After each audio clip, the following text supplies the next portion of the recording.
Chulita is a local neighborhood restaurant in Venice, California. We do Mexican, tacos, guacamoles, salsas. What I really wanted was to create a space that I could get to know the people in the neighborhood after moving from the East Coast. Venice is really a place of community. There's so much soul here. I grew up in restaurants, so it was something that was very familiar to me from a young age. I think the hardest thing about running a small business is that you have to do everything all at once. We really use our Google business profile to keep our customers up to date with everything that we're doing. Closures, tastings, menu. It's a one-stop shop for me to update all of my company information very quickly. And I love that they can make reservations on there as well. And I think that that's something that's helped us.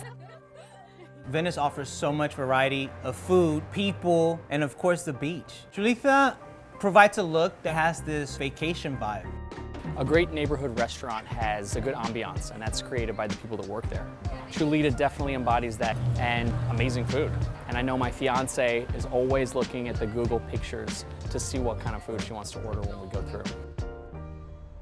I think one of the reasons I love restaurants is I love hospitality. Seeing the reviews really helps us connect with our community in Venice. People coming in and wanting to connect and wanting to tell other people around them what they love about us. I've had a lot of customers that come in and say, "We Googled best Mexican food in Venice and you popped up." It's amazing.